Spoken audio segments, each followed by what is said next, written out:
इते वाक़िअ ॿुधायूं त कोयटा जे मेन बाज़ारनि में गैस लीक सबबि 3 शागिर्दियाणियूं बेहोश थी पयूं आहिनि। फातिमा जिन्ना रोड ऐं लियाकत बाज़ार समेत केतिरनि इलाइक़नि में गैस लीक थियण सबबि ख़ानगी हॉस्टल जूं 3 शागिर्दियाणियूं बेहोश थी वयूं। केतिरनि जी हालत ख़राब आहे, इहो ॿुधाए पियो वञे। अहम ख़बर अवां सां शेयर कयूं पिया। कोयटा जे मेन बाज़ारनि में गैस लीक थियण सबबि 3 शागिर्दियाणियूं बेहोश थी वयूं।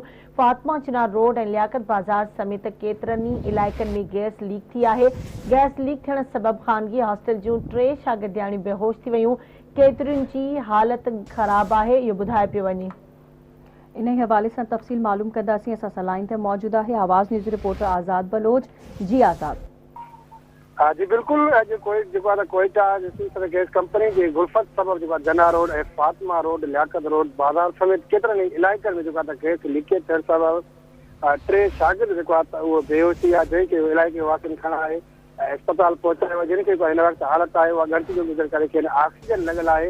होॾां पुलिस राब्तो करण में ॿुधायो आहे त लियाकत फातिमा रोड ऐं जना रोड लियाकत बाज़ार समेत कई इलाइक़नि में गैस लीकेज थियण सबब हॉस्टल में मौजूद शागिर्द उहे बेहोश थी विया, जिनखे हालत आहे उहा गणती जो गुज़र करे खेनि सिविल अस्पताल कोयटा में दाख़िल करायो वियो आहे। पर हिन वक़्तु हुननि जी हालत आहे उहा गणती जो, जंहिंखे ऑक्सीजन लॻल आहे। त हीउ जेको वाक़ियो पेश आयो आहे इहो गैस गुलफत सबब पेश आयो आहे। जी ठीकु आहे, मुंहिंजी महिरबानी आज़ाद अपडेट करण जे लाइ।